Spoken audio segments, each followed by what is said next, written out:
Tapi klaimnya penonton Formula E ini mencapai 40.000. Ya total sama yang di Ancol. Yang penonton di Ancol dihitung juga. Meskipun nggak bisa masuk sirkuit, masuk penonton balapan Formula E. Ya tapi itulah kecerdikan Anies gitu.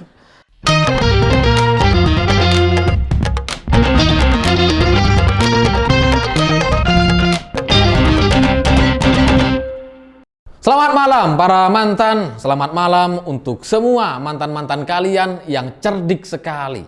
Orang cerdik itu identik dengan banyak akal, banyak cara, dan kadang-kadang suka ngakal-ngakalin. Seperti itulah gambaran seorang Anies Baswedan gitu, karena setelah balapan Formula E selesai digelar di Jakarta kemarin, akhirnya saya paham. Akhirnya saya ngerti maksud dari Anies Baswedan gitu, karena kan sebelumnya ini agak membingungkan. Kok bisa ya gelaran internasional, event internasional ini persiapannya cuma 3 bulan. Ini kan kayak persiapan dangdutan di desa-desa. 3 bulan. Dan itu pun dimulai dengan bangun aspal, bangun jalurnya. Ya oke lah, katakanlah tukang kita sudah canggih, sangat mampu untuk menyelesaikan pembangunan trek aspal yang jaraknya atau panjangnya sekitar 2-3 km. Mudah sekali untuk mereka selesaikan dalam 1 bulan atau 2 bulan. Tapi kan balapan Formula E ini nggak cuma soal fisiknya, gitu ya. Nggak cuma soal lintasannya gitu. Ini kan soal sosialisasi kepada masyarakat, diberi pemberitahuan gitu ya, supaya masyarakat itu tahu bahwa di dunia ini ada yang namanya balapan Formula E. Harapannya setelah mereka tahu, mereka tertarik untuk beli dan nonton. Ini kan proses dan tahapannya gitu ya.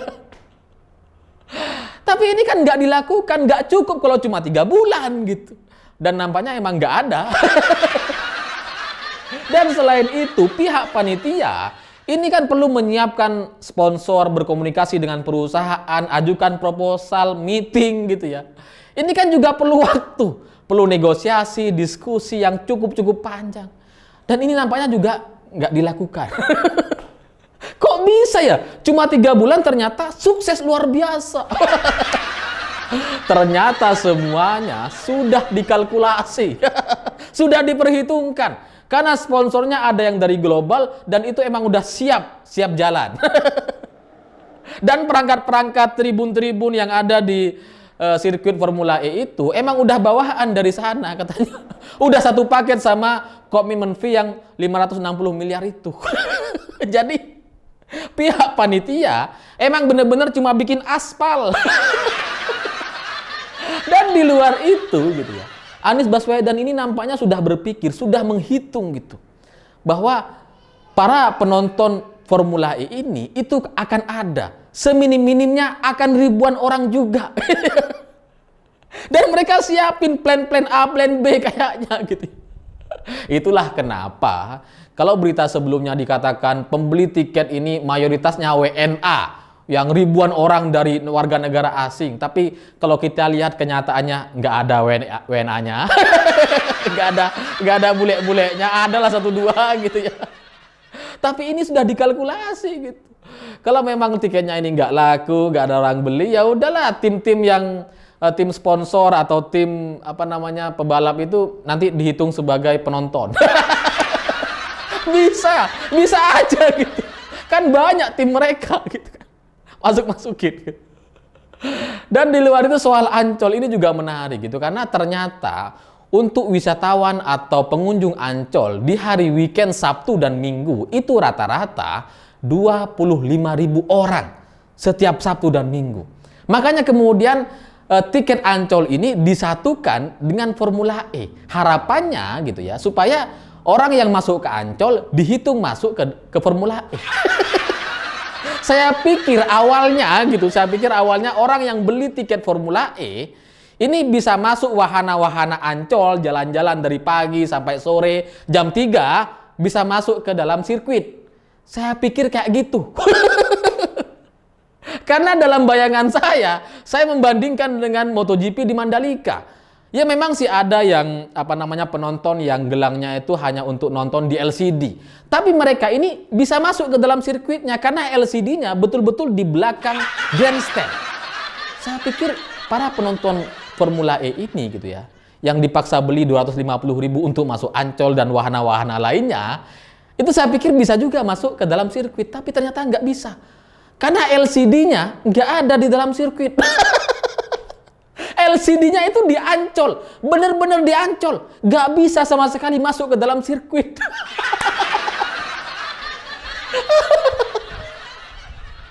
Ini kan penipuan gitu ya.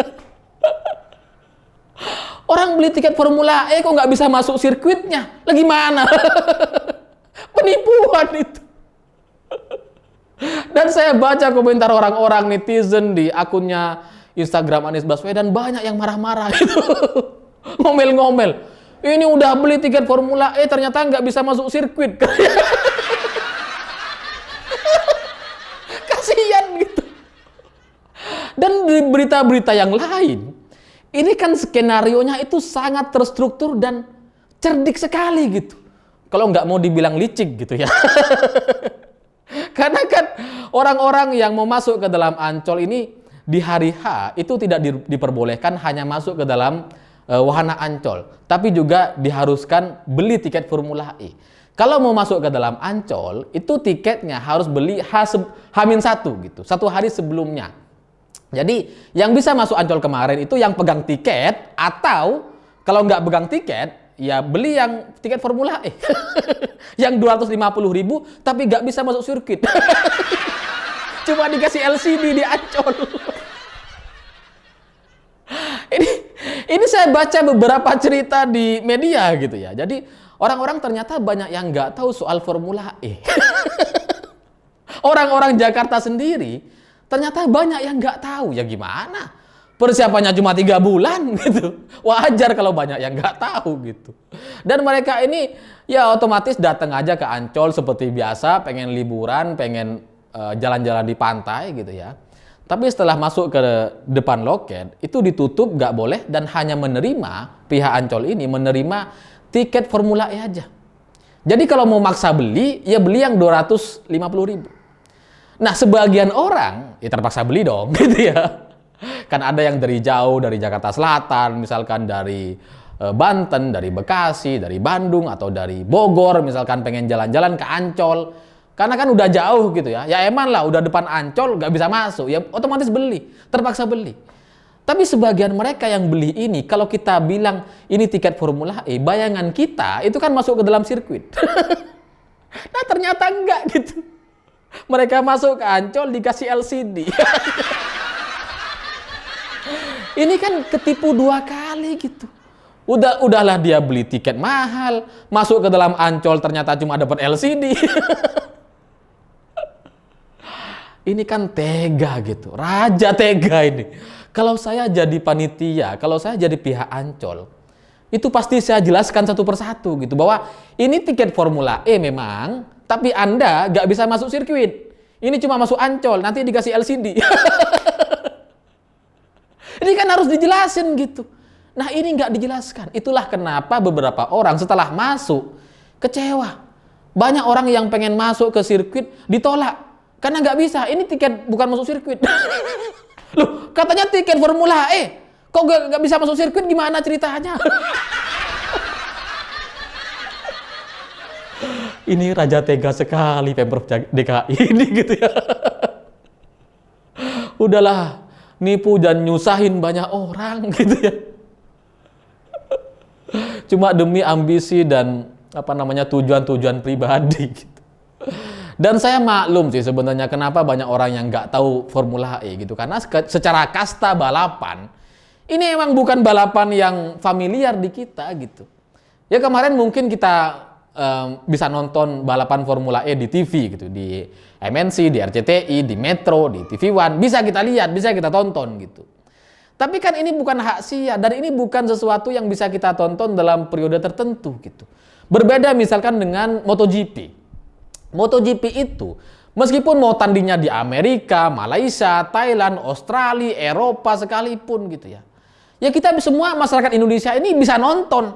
Karena emang tiap minggu atau tiap 2 minggu sesuai dengan kalender MotoGP selalu ada gitu balapannya di Trans 7. Selalu kita nonton gitu. Jadi ketika ada balapan di Mandalika, ini nyambung sama referensi masyarakat gitu. Karena kita tahu. Kita nonton tiap minggu gitu ya. Nah Formula E kan enggak ada. Kita baru nonton ya kemarin. Makanya kemudian sebagian orang juga nggak tahu, dan bahkan orang-orang yang datang itu, sekali lagi kata saya, itu nggak peduli sama nama pebalapnya. Mereka cuma peduli dukung Anies Baswedan. Ya cuma itu gitu. Ya, tapi kan ini jadinya dengan skenario seperti ini menyulitkan banyak orang, nyusahin banyak orang gitu. Ada loh orang yang ternyata sudah terlanjur datang ke Ancol terus kemudian nggak bisa masuk. Ada, banyak. Ada orang yang terpaksa untuk masuk, bayar mahal, tapi kemudian dikecewakan. Ini juga banyak gitu. Tapi gimana lagi? Inilah balapan Formula E. Kalau kita mau bandingkan dengan pebalap F1, pebalap MotoGP dari sisi sosial media gitu ya, kita bisa bandingkan itu. Para pebalap-pebalap Formula E ini itu followernya puluhan ribu. Adalah yang ratusan ribu. Tapi jarang gitu, banyakannya tuh puluhan ribu gitu. Sama follower-follower kalian kayaknya banyakan kalian itu. Daftar aja kalian masuk Formula E. Iya loh. Jadi secara exposure, secara popularitas para pebalapnya emang nggak terkenal. Eventnya pun nggak terkenal gitu. Jadi kalau ibaratnya MotoGP di motor gitu ya. MotoGP ini kan kelas utamanya. Nah Formula E ini ibaratnya Moto E. Gitu. Kita nggak tahu siapa pebalapnya gitu ya. Ya motornya kayak gitu, tapi nggak tahu kita klasemennya siapa, jadwalnya gimana, nggak tahu karena nggak ditayangin. Ya gimana caranya kita tahu gitu. Tapi dengan semua ini, dengan segala kekacauan di masyarakat gitu ya, yang sudah menyusahkan banyak orang, Anies tetap bisa mengklaim bahwa dirinya sukses menggelar balapan Formula E. Dan itu emang fakta, susah dibantah gitu. Emang sukses kok. Emang digelar, terjadi, ada balapannya, ada pemenangnya, ada piala-pialanya. Gak bisa dibantah gitu. Nah, cerita masyarakat-masyarakat yang terpinggirkan ini, yang kecewa, yang dirugikan, yang disusahin gara-gara Anies, ya para pejabat-pejabat kita nggak peduli gitu. Pokoknya selesai, pokoknya bisa digelar gitu. Mereka nggak peduli tuh LCD-nya mati-matian tiap 15 menit, nggak peduli.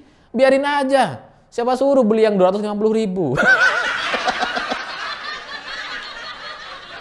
Dan ini diklaim sebagai hiburan rakyat katanya. Sementara rakyatnya sendiri nggak bisa masuk sirkuit. Yang bisa masuk sirkuit ya cuma orang-orang dari kelas elit gitu. Yang ikut PAN, katanya PAN kan borong 1 tribun. Ikut Sahroni, borong juga 670 tiket. Ikut AHY, ikut Mardani, ikut Anies. Jadi semuanya cuma apa ya? Yang bisa masuk ke dalam sirkuit ini ya cuma kalangan-kalangan elit aja gitu. Makanya Mardani itu ada di grandstand kemarin, bikin vlog. Ya orang-orang elit aja gitu. Ini tontonan untuk para anggota partai, kader-kader partai, pendukung Anies Baswedan. Cuma klaimnya ini untuk hiburan rakyat, untuk membanggakan Indonesia. Apa coba? Ya tapi begitulah Anies gitu, cerdik sekali. Sama seperti dia mengklaim bahwa kemenangan pribumi katanya. Emangnya dia pribumi? Susah kan jawabnya gitu ya. Tapi pidatonya pribumi katanya. Ya saya kasihan aja kepada teman-teman yang sudah terlanjur terpaksa masuk ke Ancol, terpaksa beli tiket gitu yang udah mahal cuma dikasih LCD gitu. Itu pun mati-matian. Tahu gitu kan mending nonton di rumah gitu ya. Itu pun kalau mau nonton. Ya tapi siapa yang tertarik sih? Kalau kita nggak ngikutin gitu ya. Tapi sekali lagi itulah kecerdikan seorang Anies Baswedan karena semuanya sudah dihitung betul-betul gitu. Yang penonton dari Ancol dihitung karena biasanya 25.000, pasti banyak nih, pasti ribuan nih. Ya udahlah, biarin aja mereka. Nanti dari Sahroni, PAN, dari AHY, Caimin, siapa lagi? Yang datang-datang itu Pak Mardani Alisera gitu, Nasdem. Itu nanti kan ada juga orang-orang yang main borong-borong gitu. Jadi secara kalkulasi, event ini emang sebuah event yang memang sudah disiapkan semuanya gitu. Penontonnya disiapkan, sponsornya disiapkan. Ya makanya nggak perlu sosialisasi, nggak perlu persiapan yang panjang. Langsung jadi. Dan bisa diklaim sebagai kesuksesan. Meskipun penontonnya itu dipangkas habis-habisan dari 90.000 di pengajuannya jadi cuma sekitar 10.000 di stadionnya. Tapi klaimnya penonton Formula E ini mencapai 40.000. Ya total sama yang di Ancol. Yang penonton di Ancol dihitung juga. Meskipun nggak bisa masuk sirkuit, masuk penonton balapan Formula E. Ya tapi itulah kecerdikan Anies gitu. Sama seperti rumah DP 0 rupiah. Kita kan taunya ini program yang gagal gitu. Karena target awalnya kan 232.000 unit. 232.000 unit gitu ya. Banyak. Dan menurut Anies, rumah DP 0 rupiah ini untuk keberpihakan, untuk masyarakat kecil, untuk masyarakat Jakarta agar berdiri dan merdeka di atas kaki sendiri. Wah. Hebat gitu. Bagus pidatonya. Tapi fakta di lapangannya, ternyata DP-nya ada, cuma dicicil. Dan rumah ini nggak diperuntukkan untuk masyarakat kecil, nggak. Ini untuk masyarakat menengah ke atas, yang emang bisa untuk beli rumah. Ketipu gitu. Dari target 232.000 dipangkas jadi 10.000 supaya apa? Ya, supaya berhasil klaimnya gitu. Karena kalau targetnya tetap 232.000, sementara yang terbangun baru 7.000, ini kan kecil sekali, 0,01 itu persen gitu ya, yang terrealisasi. Tapi kalau targetnya 10.000, kemudian yang dibangun 7.000 unit, udah 70%. Udah bisa diklaim sebagai sukses. Ya itulah akal-akalan seorang Anies Baswedan gitu. Cerdik sekali, dan di sisi lain ya raja tega gitu. Tega sekali gitu. Orang kalau nggak tega, nggak bisa berpikir seperti itu dan nggak bisa melaksanakan event yang kayak gini gitu. Pasti mereka pikirkan betul soal kepentingan kepada masyarakat. Pasti dia pikirkan bagaimana masyarakat tahu dan tertarik untuk nonton. Bukan kayak gini ceritanya, yang emang penontonnya disiapin sama mereka. Dan kalaupun ada orang yang benar-benar pengen nonton, dipaksa dikasih LCD. Jadi ya gelaran balapan itu yang balapannya orang asing, yang menikmati orang-orang partai, teman-teman Sahroni. Masyarakatnya ya nggak ada, malah banyak yang nggak tahu gitu. Tapi ya secerdik-cerdiknya Anies Baswedan, tetap lebih cerdik Pak Jokowi. Ini nanti kita bahas di episode selanjutnya gitu, karena saya sudah janji kan, saya sudah bilang kan bahwa Pak Jokowi pasti datang ini di acara Formula E gitu. Ternyata datang beneran. Ya saya hutang janji lah, nanti saya jelaskan. Tapi meskipun Anies sudah cerdik, raja tega gitu, ternyata ada yang lebih cerdik. Saya pikir itu. Terima kasih sudah menonton. Jangan lupa subscribe, like, dan komen. Begitulah kura-kura.